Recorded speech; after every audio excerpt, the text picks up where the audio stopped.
Quando nós queremos a razão entre as cargas de cada capacitor na situação inicial e na final, nós vamos determiná-la pela equação Q igual a C vezes V, onde Q seria a respectiva carga, C a capacitância e V a diferença de potencial nos terminais do capacitor. O capacitor cujo dielétrico é o ar, ele tem uma capacitância, eu vou chamar de CA, igual a permissividade dielétrica do ar, que é a mesma do vácuo, aproximadamente a mesma do vácuo, vezes a área entre as placas dividido pela distância entre as placas. Muito bem. Portanto, a carga desse capacitor, que seria a carga I, seria a capacitância vezes a diferença de potencial V, como mencionado anteriormente. Muito bem. Como no segundo caso, o capacitor foi preenchido com dielétrico de vidro, ocupando a metade da espessura dele, a capacitância desse novo capacitor seria algo equivalente a dois capacitores em série, um de vidro e outro de ar. Nesse caso, poderíamos calcular a capacitância do segundo capacitor, ar-vidro, da seguinte forma: a capacitância da parte preenchida com ar seria a permissividade elétrica do ar, ε0, que é a mesma do vácuo, aproximadamente a mesma citada anteriormente, vezes a área do capacitor, dividido pela distância D entre as placas, sobre 2, uma vez que o ar ocupa apenas a metade da distância entre as placas. Nesse caso, a capacitância seria 2 ε0 vezes A sobre D.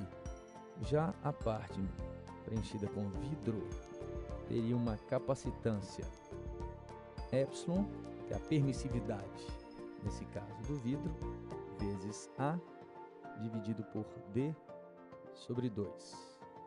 A permissividade do vidro ela é maior que a permissividade do vácuo por um fator kappa, que parece com a nossa letra K, mas é uma letra grega chamada kappa, que pode se relacionar com a permissividade do ar ou vácuo por essa relação. Então, a permissividade elétrica do vidro é kappa vezes a permissividade elétrica do ar, vezes a área dividido pela distância D sobre 2, no caso a espessura da camada de vidro, o que resultaria numa capacitância de 2 vezes kappa vezes ε vezes A dividido por D. Muito bem. Esses dois capacitores estariam associados em série, se você observar bem o desenho. É um capacitor, vamos dizer, em sequência do outro. Portanto, eles teriam uma capacitância equivalente que tem que ser calculada pela capacitância do capacitor de ar, pela capacitância do capacitor de vidro. Vamos calcular então essa associação. A capacitância equivalente dessa associação entre ar e vidro pode ser calculada como produto das capacitâncias CA vidro dividido por CA mais CA vidro, que seria o produto dividido pela soma. Lembrando que o cálculo da capacitância em série é feito da mesma forma que resistores em paralelo. Muito bem.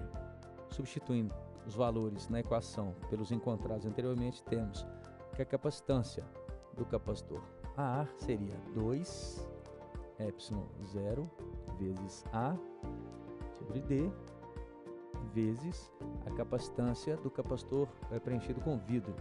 Então seria 2 kappa ε0 vezes A sobre D dividido pela soma das duas capacitâncias. Nesse caso, teríamos 2 ε0 A sobre D mais 2 kappa ε0 vezes A sobre D. Esta capacitância equivalente tem como resultado 2 ao quadrado vezes kappa vezes ε ao quadrado vezes A ao quadrado sobre D ao quadrado, que é o produto das capacitâncias, dividido pela soma das duas capacitâncias. No caso, seria kappa mais 1 vezes 2 epsilon A sobre D. Observe que eu coloquei os termos epsilon 0A sobre D e o 2, o coeficiente 2, em evidência. Portanto, isso multiplica kappa mais 1, que seria o coeficiente do primeiro termo. Muito bem, cortando ou simplificando a expressão, teríamos que quadrado corta com 2, quadrado epsilon 0, quadrado com a área, quadrado com a distância D. Então, a capacitância equivalente seria 2 kappa vezes epsilon 0 vezes A sobre D, dividido por kappa mais 1. Essa é a capacitância equivalente do capacitor com metade ar, metade vidro. Portanto, a carga do capacitor de ar e vidro, QF, será igual a 2 kappa sobre kappa mais 1 vezes epsilon 0 vezes A sobre D, vezes a diferença de potencial, né, que multiplica para a gente obter a carga. Portanto, a resposta do exercício seria QF sobre QI, a razão entre as cargas na situação final e inicial, que é 2 kappa sobre 1 mais kappa epsilon 0 vezes A sobre D vezes V, dividido pela carga inicial calculada anteriormente, no início da resolução do problema. A carga inicial seria a capacitância do capacitor preenchido unicamente com ar, que é epsilon 0 A sobre D, vezes a diferença de potencial que se mantém inalterada.